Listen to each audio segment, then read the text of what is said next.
Distinguished colleagues, ladies and gentlemen, it's my great pleasure and honor to welcome you in Azerbaijan on the occasion of the 14th plenary session of the Asian Parliamentary Assembly. Today, the Milli Məclis of the Republic of Azerbaijan takes over the presidency of the Asian Parliamentary Assembly for the next 2 years. I would like to express my deepest gratitude to all member parliaments of the Assembly for their support of the candidacy of our parliament. This is a matter of great pride for us. It is particularly gratifying to take over the presidency from the Honorable Speaker of the Parliament of the brotherly Turkey, His Excellency Mr. Numan Kurtulmuş. On behalf of all of us, I would like to thank Mr. Kurtulmuş and the Grand National Assembly of Turkey for the commitment demonstrated during the presidency. The immense work undertaken in the last 6 years has been very important for the development of our Assembly and inter-parliamentary cooperation. I also want to express my gratitude to Mr. Mohammed Reza Majidi, the Secretary General of the Asian Parliamentary Assembly, for his continuous efforts and effective management of the Secretariat.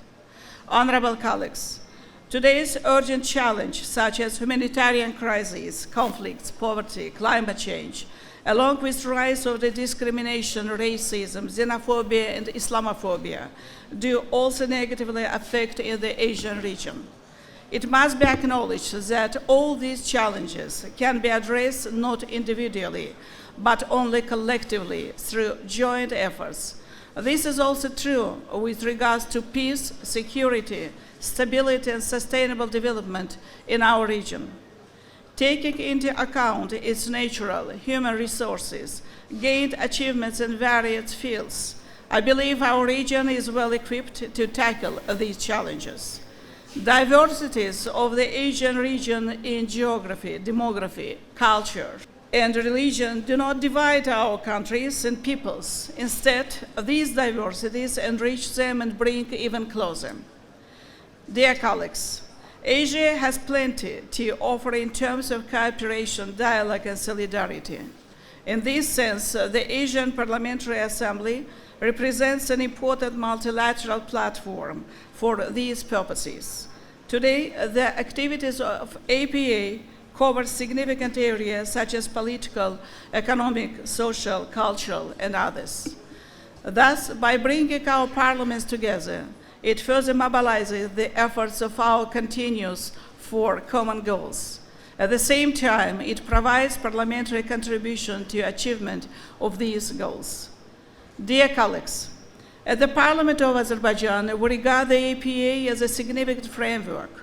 It reflects our joint willingness to deepen our interparliamentary dialogue. I believe development of institutional capacity of the organization will further strengthen our cooperation. The work of the Assembly can be further consolidated by increasing the effectiveness of the existing bodies regulated by the APA Charter. Establishment of the new mechanisms will also greatly enrich our work. The Standing Committee on Social and Cultural Affairs, in its meeting held in Baku in September last year, adopted the resolution on establishment of a Commission on Women. This commission will solidify our work on the issues of women empowerment, gender equality. It will also acknowledge the contributions that women make to realization of our goals. Development of cooperation between the APA and other interparliamentary organizations will facilitate an effective participation of the Assembly in global parliamentary diplomacy. Ladies and gentlemen, as you know, the Milli Məclis also chairs the parliamentary network of the non-aligned movement. Last year in Antalya, upon our initiative, the network applied for and was granted the status of observer in the APA. The network will hold its third conference in the framework of the 148th General Assembly of IPU in March in Geneva.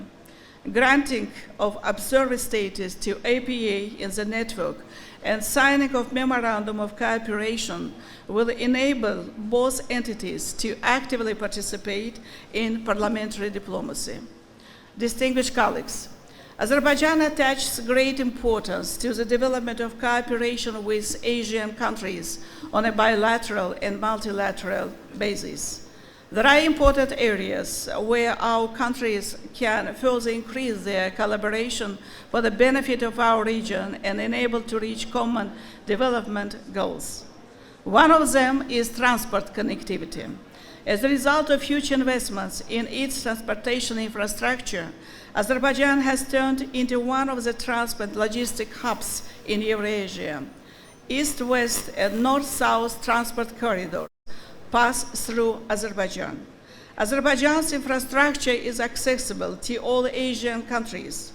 Increased cooperation in this sphere will definitely advance the ties in economy and trade between our countries. Then there is the issue of climate change, which demands all of us to act more decisively. Implementation of projects and programs on alternative energy resources will contribute to our efforts to achieve the sustainable development goals and protect the environment. The clean environment and green growth are one of the main priority areas of Azerbaijan's sustainable development goals.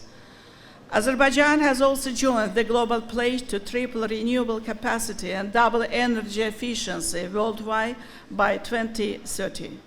Azerbaijan has been chosen as the host of COP29 with unanimous support of the international community.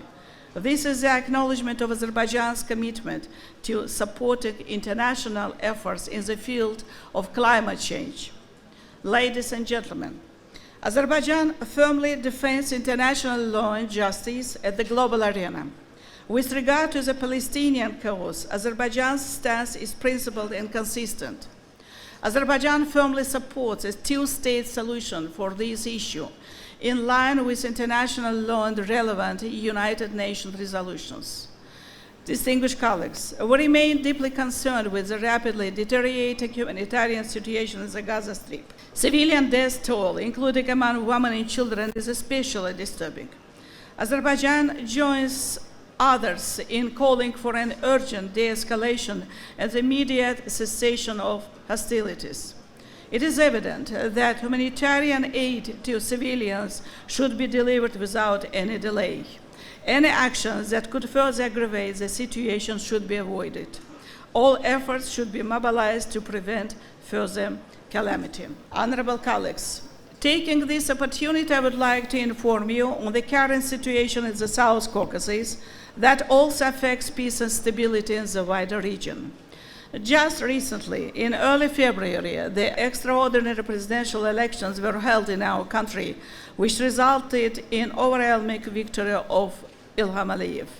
The main significance of this election was that, and it was the first time, I'd like to underline it, they were held in all sovereign territories of Azerbaijan. As a result of 44-day patriotic war in 2020, Azerbaijan liberated its territories from the 30-year-long Armenian occupation and restored its territorial integrity.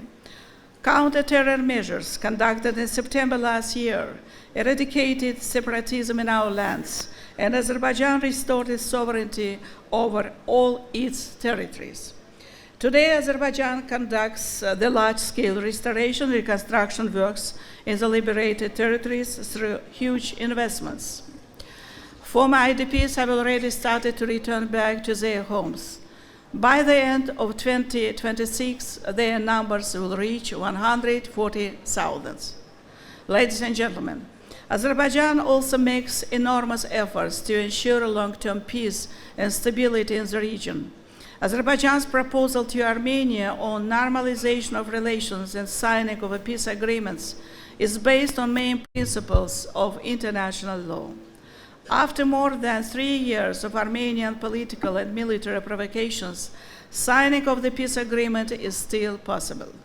Several days ago, a bilateral meeting took place between the President of Azerbaijan and the Prime Minister of Armenia in the framework of the Munich Security Conference.